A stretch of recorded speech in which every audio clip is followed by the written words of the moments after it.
This is IAQ Radio, Indoor Air Quality Radio, the voice of the indoor air quality industry, with your hosts, Radio Joe Hughes and the Zman, Cliff Zlotnick. And now, Radio Joe Hughes. Good day wherever you're listening from, and welcome to Indoor Air Quality Radio, IAQ Radio. It's Friday, July 14th, 2017. The Z-Man and I are on our little summer hiatus here, but we've got some great Flashback Friday shows for you picked out. And this week we're going way back in the archives to 12/3 of 2010, episode 188 with Dr. Joe Ponessa. Joe is the Housing and Indoor Environment and Health Specialist at Rutgers Cooperative Extension. He's currently retired, but at the time he was still with the Rutgers Cooperative Extension. Great show, a lot of talk about radon and other indoor air quality issues. So without any further ado, here's our show with Dr. Ponessa. IAQ Radio marquee sponsors are John Don Products, where restoration and abatement contractors shop. Visit them at jondon.com. That's JONDON.com. Healthy Indoor Magazine, a free online digital magazine for industry professionals and consumers. Subscriptions are available at IAQ.net. Legends Environmental Insurance, the experts in insurance for environmental consultants and contractors for over 20 years at legends-enviro.com. That's legends-enviro.com. Joseph T. Ponessa, PhD. Dr. Ponessa recently retired from Rutgers Cooperative Extension after serving 25 years as the Housing, Indoor Environment, and Health Specialist.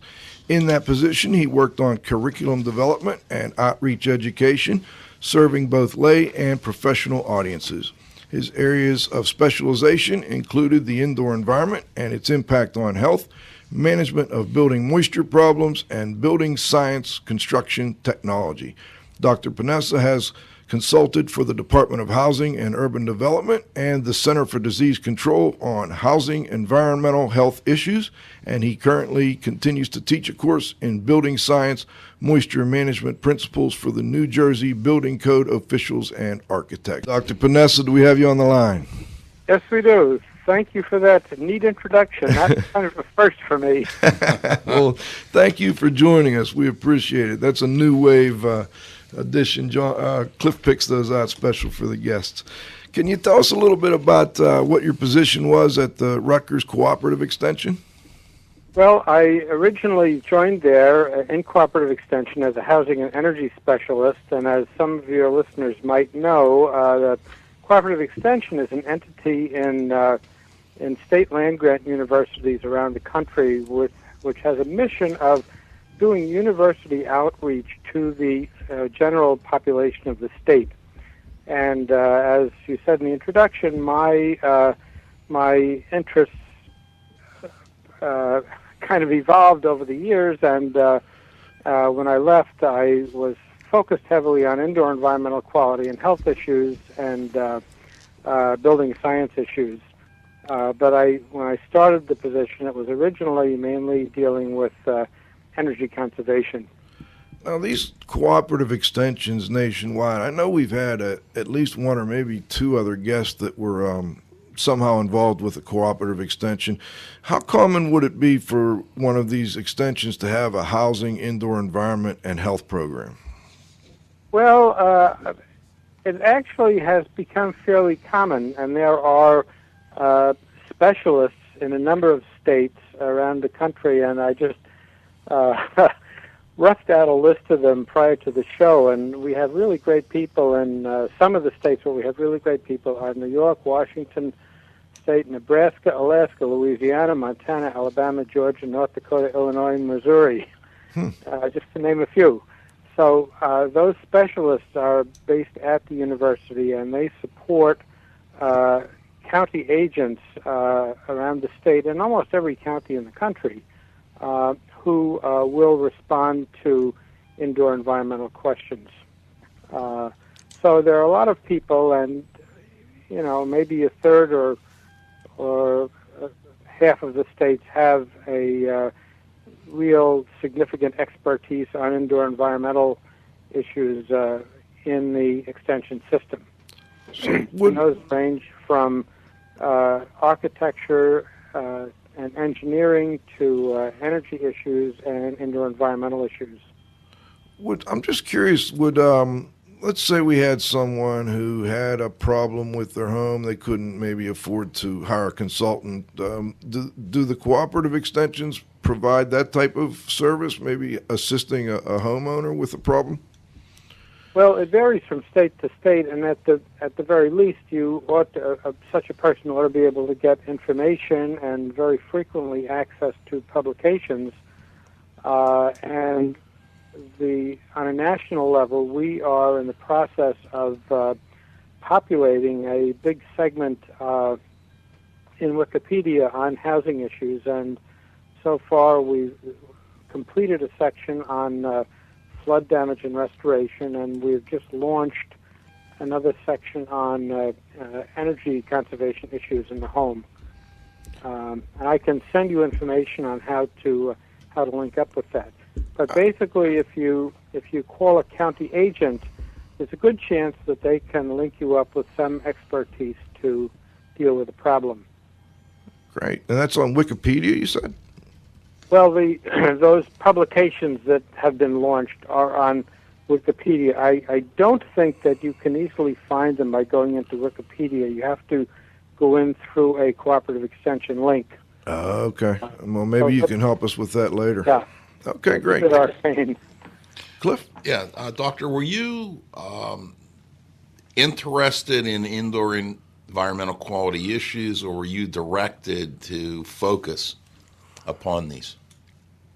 Well, as I had mentioned to you when we spoke yesterday, my formal training is in health sciences and physiology, and so I think that there was always an underlying interest in health-related issues that relate to housing. But one of the good things about academics is that you are free to kind of direct your program according to your interests combined with needs that you ascertain from the general public.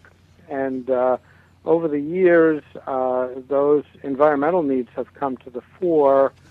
I started working on mold and moisture issues from the very outset of the job, and then in the late 80s got involved with radon issues, and then subsequently picked up lead poisoning issues, and in the last 5 or so years I've worked a lot with asthma, and in between just gotten involved in indoor environment generally with a lot of the other key components of the indoor environment.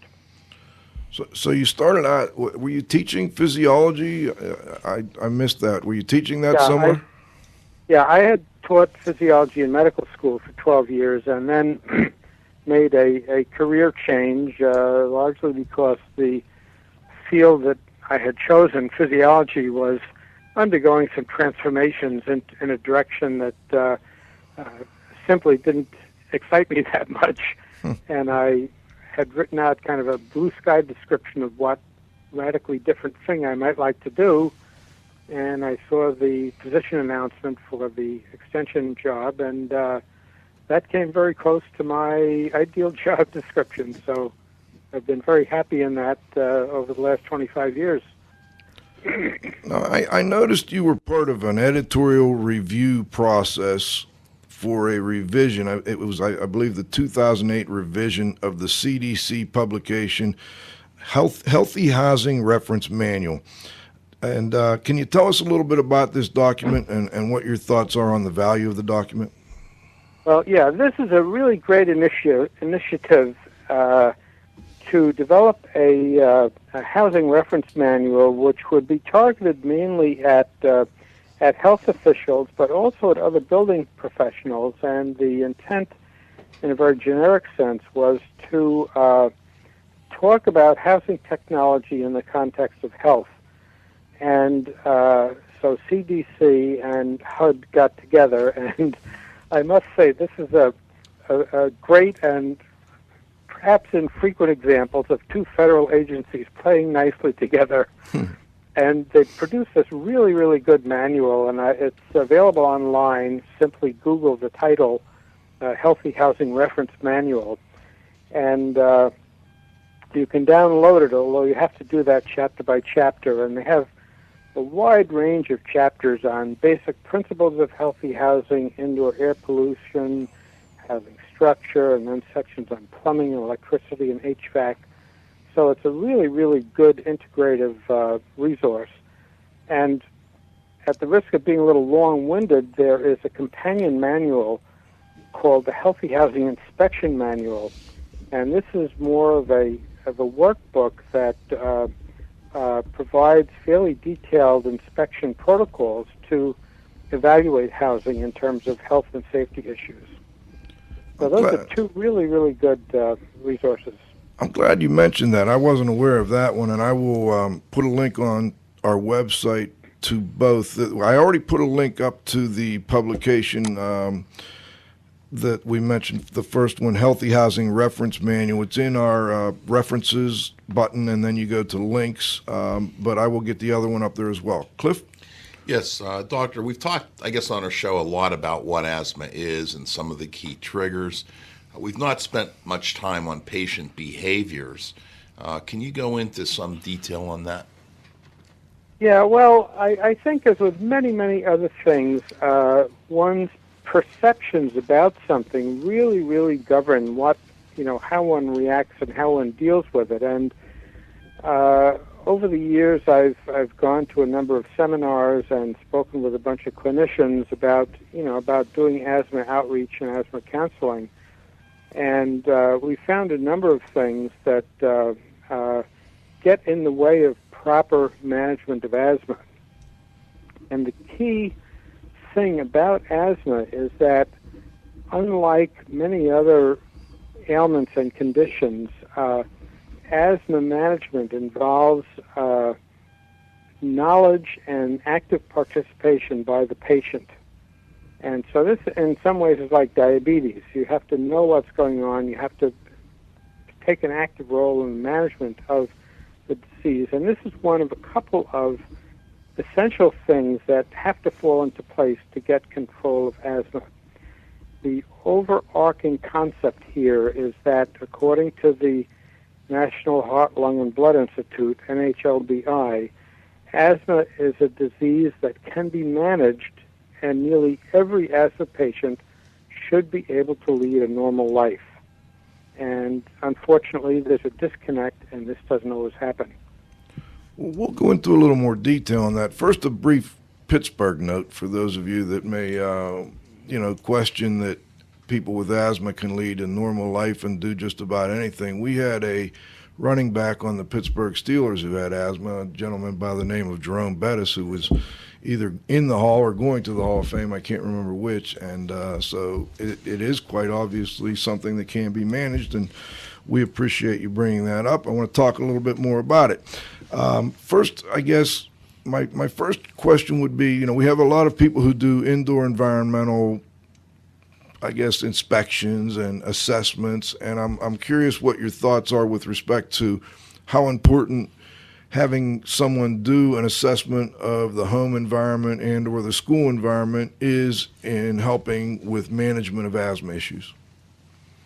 Well, that can be very valuable, but by the same token, with some education, people might, should be able to do that for themselves. And maybe we could backtrack a little bit and identify, there have been probably several hundred triggers that have been identified for causing asthma attacks.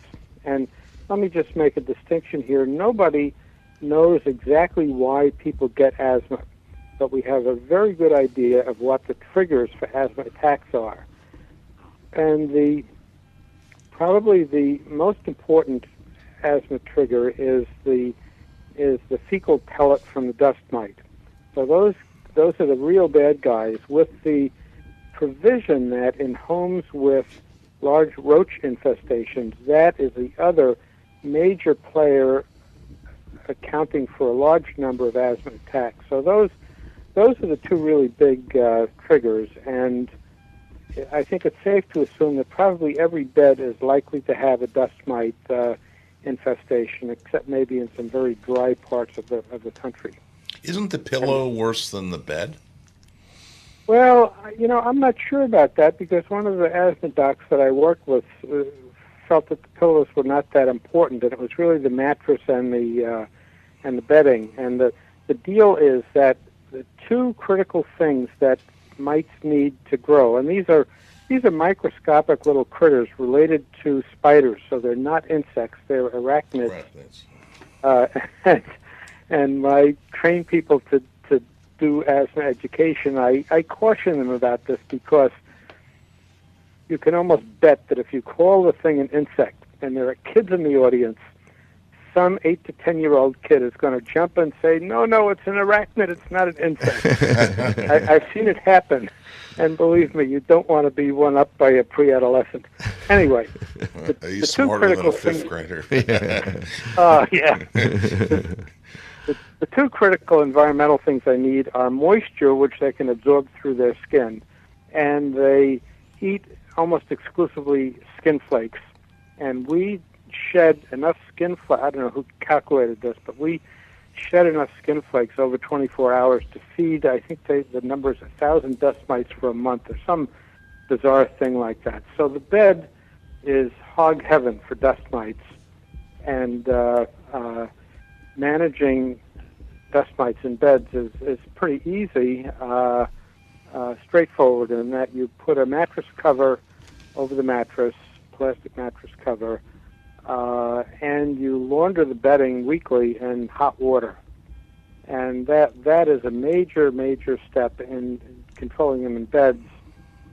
And the other element here is that if you have carpeting, you need to vacuum that with a good vacuum on a regular basis, maybe even weekly, because that can be another kind of hiding place for them. And so those are the two main things, and my understanding is also that if you want to try and keep the levels down in the first place, or keep them down once they do start to proliferate, is to really manage the relative humidity in the room? Yeah, the humidity is important, and one of the unique, I guess, characteristics about mites is that they don't need liquid water. They're able to absorb water molecules through their skin, so that in any relatively high humidity environment, such as a bed, you've got a body in there that's releasing moisture. They get a quite adequate supply of moisture just from the body, or from the moderate levels of humidity in the air. They have some kind of a crystal in their body or skin that sucks up water.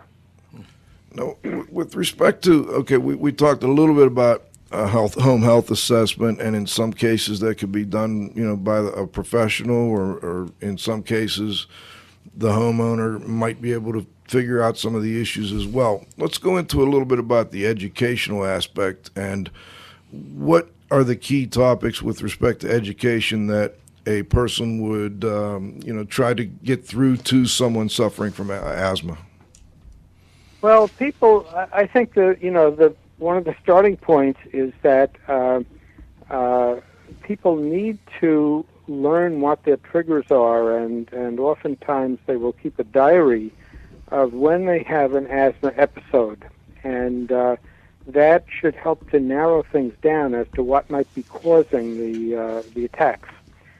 So that is part of the educational component that hopefully one gets as one is treated for asthma, to have a sense of the things that may serve as asthma triggers, and then to do record keeping to identify which things and circumstances are likely to set asthma off.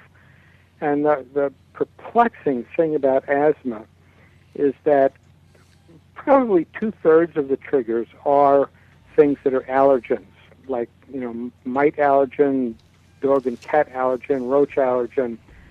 But 1/3 of the things have nothing to do with allergy and the immune system, and these are things like irritants, like a paint smell or perfume, or fine particles of cigarette smoke, let's say. So there are non-allergenic sources of asthma triggers as well. And so it's been very hard to wrap our minds around this disease. So identifying triggers is one component, and then avoiding them. And the other important educational, or maybe, I don't know, transformational, attitudinal thing that one has to understand is that when you go to a doctor and the doctor prescribes a medication for asthma, that is really a trial and error process, because there's no way that one can provide the right medication for somebody right out of the box. We just can't.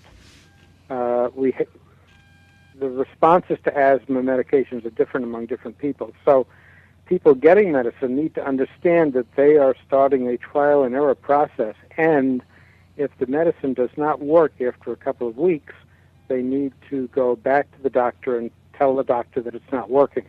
And they won't offend the doctor, but that's a normal part of drilling down to the best combination of medicines for an individual.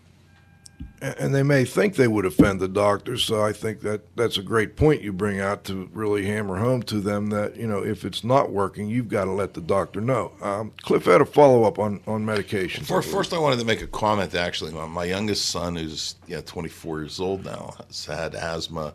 He actually had pediatric asthma and had it as a young adult. And, typically, you visit the doctor looks at the chart, they don't even look at the patient. And, I thought that this idea of the diary was just such an obvious suggestion. And I don't think that he's ever, because I've taken him to many appointments, I don't think anyone ever looked at the obvious, and I just thought that was a brilliant comment.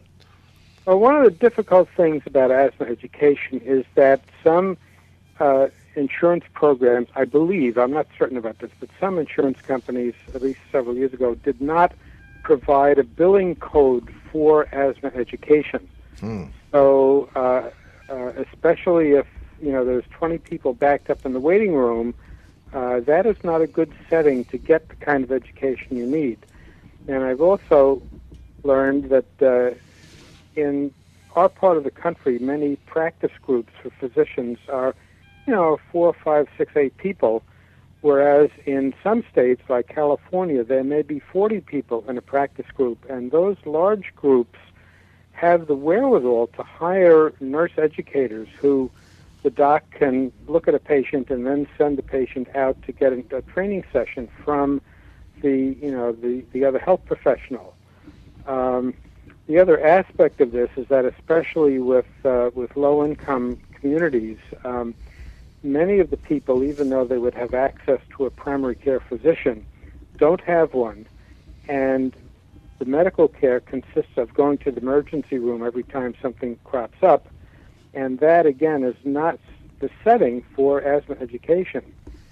So those are some weak links in the whole system for patients learning to what they need to do. And at the risk of being long-winded, one other element here is that 10 years ago there was a research study looking at the treatment regimens offered by family physicians, in other words, non-specialists, and they found that only about 15% of them were fully up to speed with the most recent treatment recommendations from the National Heart, Lung, and Blood Institute. So if, you may be getting good treatment from a family physician, but if you're not getting good treatment, the overarching concept is that the attainable goal is to get good control and to lead a normal life. You need to get a referral to a specialist. Okay. So that's the other important thing, that if you keep going and going back to the physician, you're not getting total relief and control, and you're doing your part of the equation, namely taking the medications, giving feedback, and identifying and managing your triggers, then you need to get a second opinion. Let me follow up, because we've talked a little bit about, a great bit about medications, and I want to ask you if you would quickly tell us about the different types of medications and some of the common misconceptions or errors that patients make with respect to their medications. Okay, well, I can talk about medications, but I have always been very careful not to ever sound like I'm making medication recommendations, so I haven't even paid attention to specific medicines. But generally, there are two types of medications. One type is a long-term medication, or a maintenance medication, and those things are frequently steroids. And those things are meant to reduce the sensitivity of your lungs, basically your breathing system, to triggers. And you probably have to take those for several weeks before before they have an effect. And some people stop taking them because they don't think they're doing anything. And the end point for those medications is a reduction in the number or the severity of the attacks. The other type of medication is called a rescue medication, or a reliever, a quick relief medicine. And that is something that you take when an attack begins, or something that you might take if you feel an attack coming on. And some people can sense that an attack is coming on, or somebody whose asthma is triggered by exercise or by cold weather or hot weather would take that before going out, to exercise or to get that climate exposure. So those are the two types of medicines. And with the steroids, it's been learned that some people don't want to take them because of the bad things they've heard about steroids that athletes use to pump themselves up. And it's important to understand two things about steroids. One is that the ones used for asthma are a different type than the anabolic steroids that athletes abuse.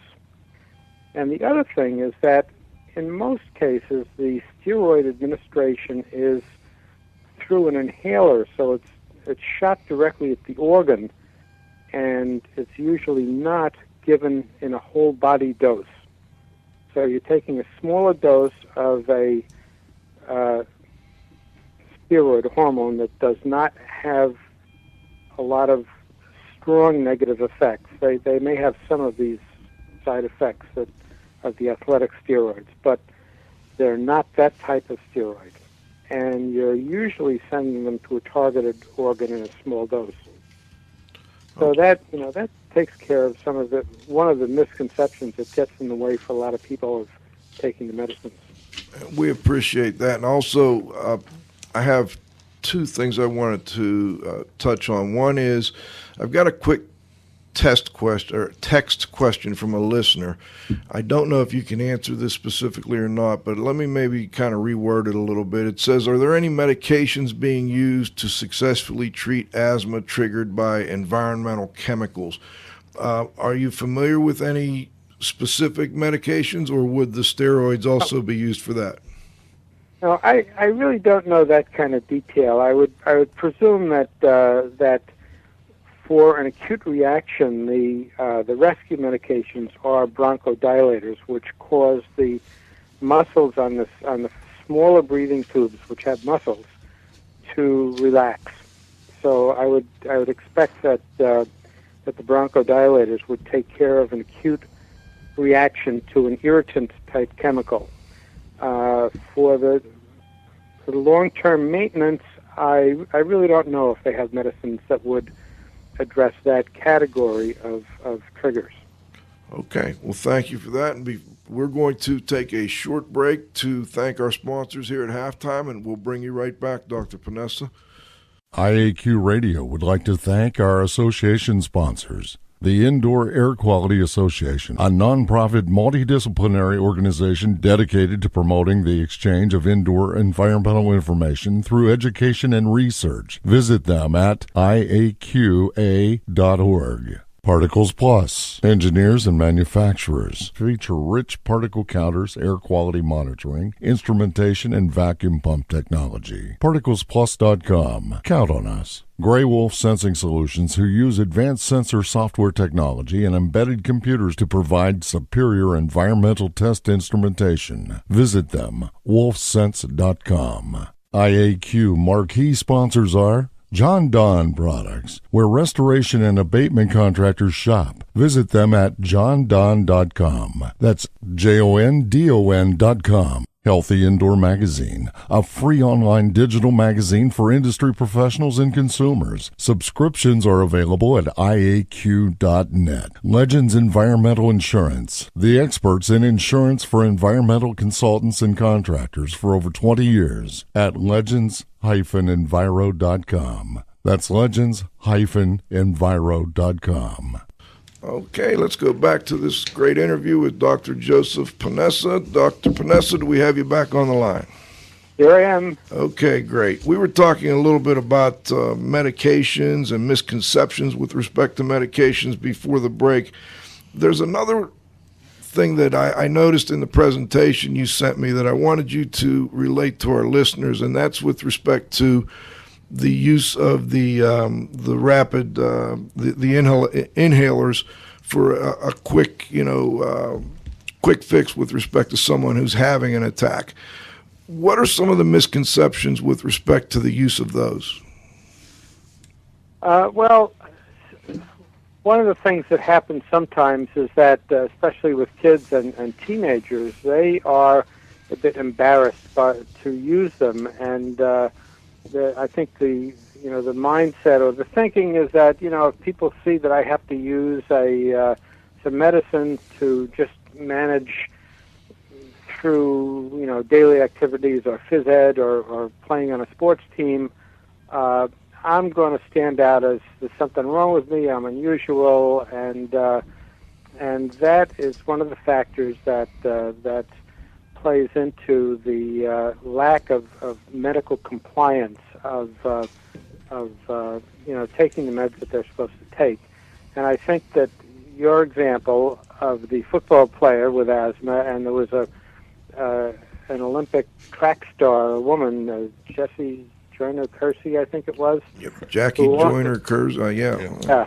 Yeah, Jackie. And I think those examples, which are held up by the American Lung Association as great instances of people performing at an extraordinary level and not being held back by asthma.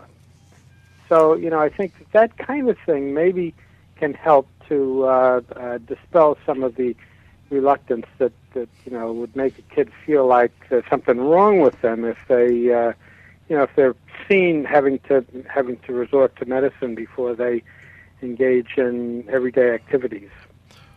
Were there some guidelines also with respect to how often they use the inhaler and when you're getting to the point where you should talk to your doctor because you're using it too often and maybe the other medications aren't working with respect to preventing the problem? Well, that brings up a point which I don't think we talked about in when we chatted yesterday, but I think a very good point, and that involves communication and the word control. And there was another research study where they looked at physician interactions with patients, and they would say something like, so how are you doing with your asthma? Are you managing? Is it under control? And the patient would say, yeah, I'm getting along okay. And the unknown element in that conversation was that, in some cases, was that the patient was getting along okay because he or she was using their rescue medications 3 times a day, and going through a canister and canister of this stuff, and that's not okay, and that's not managing. I mean, they're staving off the bad effects, but they're not really controlling it. So, I I believe it was NHLBI, came up with a definition of control, and it said that if you are using your rescue medication more than twice a week, that's not in control. Or if you're using it more than twice a month at night, or if you're using more than 2 canisters of your rescue medication per year, that is not really keeping it under control, and one needs to look for a better maintenance medication. So that is, I think, a very instructive and informative piece of information on a communication gap about, how the patient might perceive control and how true medical control is really defined. You took the words right out of my mouth. Let's move over to Cliff here. I don't remember whether a guest said this on a previous show or we dug this up in doing research. But the one thing, and I was particularly interested in this because I had mentioned that my son's asthmatic, is there's been a change in these inhalers. And the change has been not the medication. The change has been a propellant. And one of the propellants that was used in these medications was banned because it damaged the ozone layer, it was a freon or whatever. Yeah. And now, if someone's having an asthma attack, they have to use their lungs to draw the medication out of the inhaler because they're not allowed to put propellant in it anymore. So it seems to no longer do what it was meant to do based on some environmental misconception. I was just wondering if you knew about it or could comment on it. Well, they took the chlorofluorocarbons out of those medications probably 10 years ago or more, and some of the asthma inhalers still have a propellant in them, I believe, and others involve a device that shoots out a little puff of powder, and I believe that the best procedure is to use what's called a spacer, in other words, like a big air chamber between the device and the patient, so that those little particles of powder remain in the airstream.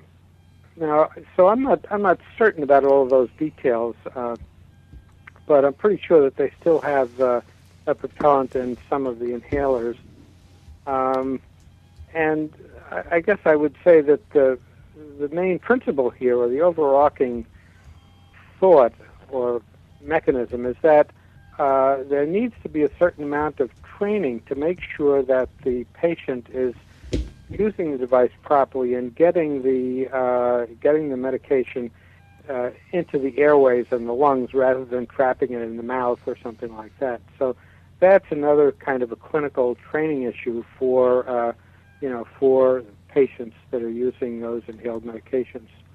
While we're still on this subject, and I know there's a couple others we'd like to move to, but before we do, I've got a text comment more so from a listener. I just want to see if you had any knowledge on this issue or if you wanted to make a comment back. It says that doctors are now prescribing antidepressants to treat neurogenic symptoms because they inhibit reuptake of certain neurotransmitters. Are you familiar with that, or is that something that you'd rather leave?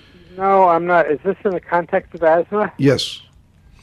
Yeah, I'm not familiar with that, and so I do know that some people can get very depressed when the asthma is not under good control. And very briefly, I went to a seminar that one of the asthma docs that I worked with held, and he had as a guest a man in his early 20s who told a very compelling story where ever since he was probably 6 or 7 years old, he had asthma which got worse and worse, and as a teenager he was awakened multiple times every night. He had a whole drawer full of medicines. He was not getting relief, and at times even considered suicide.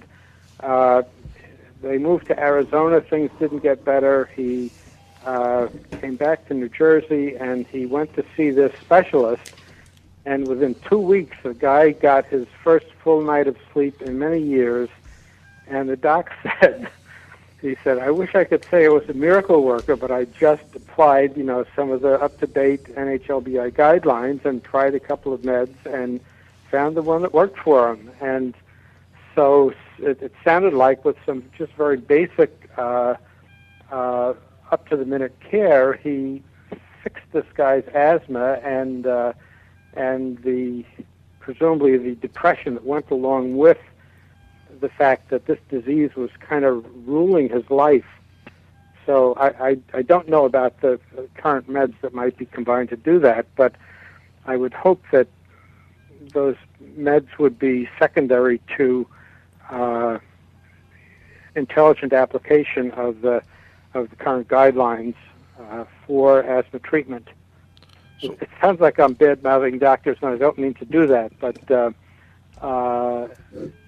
those recommendations change pretty frequently, and the notion of getting a specialist and a second opinion is really pretty important if you're not getting relief. Well, and with respect to that, before we move on, what should a patient expect from their physician? So, you've mentioned that they should expect it to be under control. If it's not, they should go back and discuss that with their doctor. Are there any other things that they should expect? You talked about having a little checklist maybe so that when they do have a problem that they mark it down, and it would help them with determining what types of triggers are causing their problem. Is there anything else that they should expect? Well, and particularly with children, there a lot of physicians use an asthma action plan, which jots down that data. And certainly the patient has to have an active role, or the parent, in identifying triggers and circumstances. So I think that's important. Going there with questions, maybe written down questions, maybe with somebody else to help digest the answers that may come very fast. But I think that that a good interchange with the doctor in terms of education, or a nurse practice, some other medical professional doing education, is really very important. And I learned I like to look at cartoons, and there was a great cartoon showing a sign in a doctor's waiting room that said, "Please don't annoy the doctor with questions." And I think that in our society, we're kind of intimidated by the doctor and maybe reluctant to press the doctor if we don't understand the first answer. And I think we need to revise our mindsets a little bit to the point that the doctor's working for you, and his job is to serve you, and you've got to learn answers to the questions, and that needs to happen. So the asthma action plan sounds like something that people should be looking for. Well, I think so. I mean, it may be written, and I don't want to make a general broad recommendation like that, but certainly in New Jersey, it's on paper at least, it is required for school students in order for them to be able to take or receive their meds during the school day. I think most places in the country allow students to have and receive their meds, either to self-medicate or to get it from the nurse, but they need to have some documentation from the doctor. And an asthma action plan, which lists the meds, the triggers, the peak flow values on the peak flow meter, are a very good way of having that important information in black and white. Would it be fair to say you feel that asthma is a disease that should be and can be managed so that anyone with asthma should be able to lead a normal life? Yes, and that is kind of the mantra of the National Heart, Blood and Lung Association and CDC. That exactly what you said.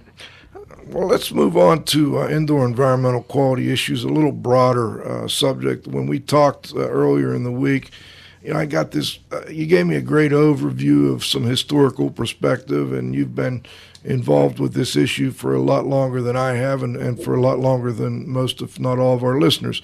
Can you tell us a little bit about some of the earliest, we talked earlier about actually some indoor environmental quality issues and some indoor environmental quality awareness that occurred actually before the turn of the 19th century or the 18th into the 19th century. Can you relay that back to our readers or our listeners? Well, I I think that Ben Franklin said something about the importance of getting fresh air into a building, and he had insights on almost everything. There's another astonishing piece of information that I didn't mention to you, but in 1869, Harriet Beecher Stowe, of all people, and her sister wrote a book called The American Woman's Home. You should write that down. And in there is a couple of chapters on ventilating buildings, and they had some remarkable insights in 1869. And you can go to Google Books, type in The American Woman's Home, and pull up a scanned copy of this thing. Around the turn of the century, 1890s and so forth, some public health reformers in New York City started to crack down on windowless tenements. And that was one of the first more or less official recognitions of the importance of indoor air quality. We fast forward to the 1940s when there were inversions where a mass of polluted air was trapped over a city, notably Pittsburgh and London, where a number of people died, and the indoor environment was given as a refuge. Stay indoors, because the pollution is going to be a little bit less in there. Clean Air Act of the 1960s got rid of a lot of that nasty pollution. And interestingly, if you try and look back in the scientific literature, there is not much interest in indoor environmental quality until the 1970s, picking up in the 80s with the landmark team study sponsored by EPA, which looked at indoor pollution in urban and rural areas, found that both groups of homes had elevated levels of volatile organic compounds, VOCs, and there was the same cluster of them in both rural and urban homes in very low concentrations compared to what's allowed in occupational settings. And then things have really picked up since then. And as I mentioned to you, I have been going to building moisture conferences since I started at Rutgers in '81. And in '92, I was at a conference at the National Institute of Building Sciences, and realized suddenly that many of the presentations on mold were talking about mold and health. And that was kind of the first time I had seen an emphasis on that, as opposed to damage to the structure and the contents of buildings from mold.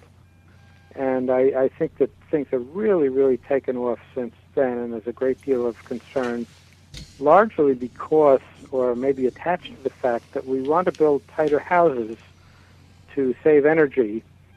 And the current position of the building science community that we should build now as tight as possible a house and provide ventilation by design and mechanical means rather than by accident as we've done in the past.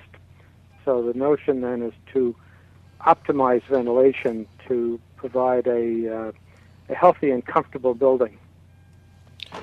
You know, I'm glad you mentioned the National Institute of Building Sciences. I just happened to be doing some research this week and came across some really good information on their website with respect to indoor environmental quality issues. And in fact, there were links to, I guess it would be specifications and sections within specifications that dealt with indoor environmental quality issues that, you know, NIBS has published over the years. So I thought that's a great point you made there, and it's an area that I don't think a lot of people think about looking to for information on indoor environmental quality. Cliff, I know you had another question. Well, it's kind of a two-part question. I'd like to know, Doctor, where environmental tobacco smoke rates on your scale of indoor environmental quality issues, and also radon. Well, in terms of radon, I would classify that as probably the top indoor environmental pollutant, simply because of the numbers of deaths that are attributed to it and the fairly strong evidence we have about that in terms of its role in lung cancer. Environmental tobacco smoke is kind of a funny category in the sense that it's kind of a voluntary pollutant from the person generating the smoke, it has been banned in most public places, so it's no longer a big risk in most states, but spouses of smokers certainly have a big issue, and I've seen data attributing anywhere from 5,000 to as many as 30,000 excess lung cancer deaths attributed to secondary exposures. The higher numbers may reflect data that's 10 years old, when there was probably more ETS exposure in this country. But the perspective that just blows me away is that overall tobacco deaths in this country amount to more than 400,000 deaths per year. A staggering number compared to 35,000 people killed in car crashes or 1,000 people a year worldwide killed in commercial aviation. So the public health impact of tobacco is just out of the ballpark. And with respect to radon? You said it was the with number respect one. to radon, the numbers, best estimates to deaths are between 15 and 22,000 excess lung cancers per year, with most of those being smokers, where the combined exposure to tobacco smoke, and radon is a multiplier. And the deal with radon is that this epidemiology is pretty well known in terms of what it does and how many people it hurts. The prevalence of it around the country is pretty well known on a county-by-county and even municipality basis. It's easy to measure with a $10 or $20 or $30 test kit, and the cost of fixing it uses a very well-known methodology, tried and true method, that costs maybe $1,500 a year. So it is, for one of the biggest risks, you can fix it with a fairly modest investment. I think one of the things that puts it out of the public mind, or two of the things, are, one, it's a pollutant that God put there, and two, you don't see it or smell it, and it takes probably 25 to 30 years of exposure and latency for lung cancer to develop, whether it's radon or tobacco smoke. And that amount for control, I'm sorry, go ahead. Well, in other words, that long time period makes it seem a lot less urgent than a lot of other pollutants, and the fact that we don't have some big industrial complex to get mad at also makes it a bit less annoying to people than it should be. I see. And that's about $1,500. That's just the one-time cost, correct? Yeah, and you probably don't need to worry about that anymore unless you do something radical to the building, put on an addition, make a major change in the heating system, or do substantial weatherization. So any big change to the building, you should probably retest. All right, we're going to go to our roundup. It looks like we may go over a couple of minutes. Can you stick around with us for an extra 3 to 5 minutes? Sure. Great, thank you. Move 'em on, hit 'em up, move 'em on, hit 'em up, rawhide. Cut 'em out, ride 'em in, let 'em out, cut 'em out, ride 'em in, rawhide.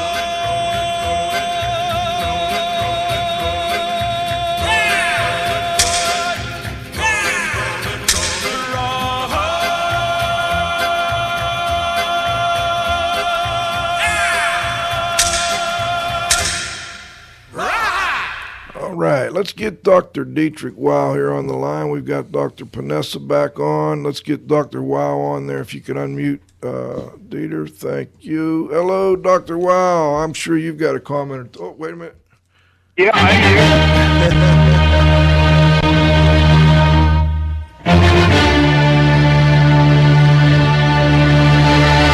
here. Okay, we had to have a proper introduction for you, Dieter. Yeah, I still love Beethoven. It's an old tune, but it's going to be around for a long, long time. Anyway, of course, I have a bunch of questions and remarks, and unfortunately, Dr. Ponessa answered one already. Nobody knows why we have asthma. This is just unbelievable to me. Since it's not a very rare disease that there are 3 guys, or something like that. with elephant's disease or so. And I have my own theories, and I still think that we are in many instances overwhelming the human body, which is several thousand years old and has gone through a lot of things. And I think with some of the drugs that we give people called injections and immunizations, I think we are screwing up something in the body. When I grew up, the word I never heard, and I grew up in Europe and in India and in England and in France and the longest time in Pittsburgh. When I was a kid, I never heard the word asthma. Now, my generation is probably the last generation when we were kids. We grew up without plastics and all of that. It so happens that I never, due to things that had something to do with the Second World War, I never got vaccinated, and I have wonderful homemade antibodies against just about everything. I never had a cold in my life. That doesn't matter. But that bothers me. I say, what is it that it triggers an asthma attack? The other thing, and we all know, certainly people who have asthma know, clean, cold air can trigger an asthma attack. So it makes a lot of sense to me that even a relatively inert propellant, like a fluorocarbon, the freons, can trigger an asthma attack. There is no, you're trying to get something into your lung, where it is beautifully absorbed, by the way. It's wonderful absorption there. And so I do believe that the ones where you inhale the powder only, and your lungs put a negative pressure onto the gadget, and then you inhale the dust. I think that is a much better way of doing that. Interestingly, I'm going back also 60 years. My grandmother was a strong believer of fresh air in the bedroom. We had a thick that's German, a thick blanket, and the heat was lousy. We certainly didn't have air conditioning. I'm pretty sure the house was very badly insulated and was leaking like a sieve. But that kind of got me rolling in my young life. And I like the other one is that whenever you go to your doctor, there is that sign in the waiting rooms that please be sure not to ask the doctor a question and confuse him. I liked even better. I had my kitty cat vaccinated against rabies. There was a sign in there. Please keep your children on a leash that they don't bother my patients. I love that. But I think I don't know. I have an uncomfortable feeling when I hear asthma, and because we don't know anything about it. And by the way, just another quick comment. With that radon, the damn smokers, and I was one of them. I'm an ex-smoker, and I regret that I ever did it. I know I injured my lung. They are screwing up the epidemiology of radon. You can't separate the two. So probably not in my lifetime, we're going to get rid of cigarette smoke altogether, and that is for the better of mankind. There's no doubt in my mind. Well, thank you. I have many more, but heck with it. I have a number of thoughts, and maybe going in reverse, my evil mind sometimes comes up with some very good ideas, and one good idea is that if every hospital in the country, or if hospitals in New York and Chicago rolled bodies out into the parking lot attributed to cigarette use, tobacco use, for a week, I think that we would not be able to buy cigarettes in this country anymore in 2 weeks. With regard to why we get asthma, the Institute of Medicine in, I think, 2002, about 8 years ago, did a study where they got a blue ribbon panel who examined all of the major asthma papers over the previous 10 years ranked them in terms of their design strength and tried to identify possible causes of asthma. And they ranked things as probable or likely, or I forget the rankings, but they gave good rankings to known triggers. The most likely causes of asthma were, as I recall, dust mite allergen and respiratory syncytial virus. I forget, but the evidence for causality was fairly weak.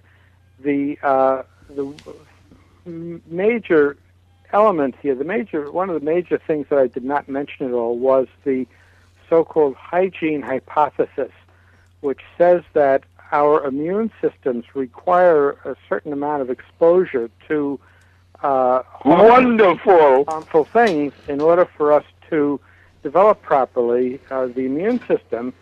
And they did things like look at the incidence of asthma in children on farms, and if an infant was taken out to the barn early in life, that kid was less likely to develop asthma as an adult. I was. Well, that may be your. I grew up in a place where there was no running water, no electricity, and no gas. So that, and I think that, I'm not sure about this, but I think that the world epidemiology shows that the asthma is worse in so-called civilized or advanced first world. Yeah, well, that's one price we have to pay. Especially among low-income populations in cities. They would also look at asthma incidents where kids had older siblings going to daycare and coming home with the sniffles and all kind of little minor ailments, and those second children had less asthma. Yeah, I grew up in a farmland, and I walked, and I still do that once in a while. People think I'm absolutely crazy. I walk barefoot in the snow.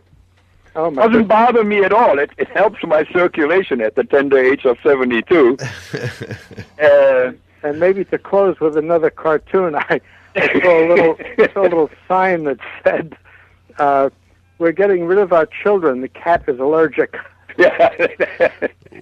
Gentlemen, we appreciate both of you being here as always. It's great to have Dr. Weil, Dr. Ponessa. We've had a great time here, and we're running over. But before we go, I always like to, Cliff and I like to ask, is there anything you'd like to add before we go?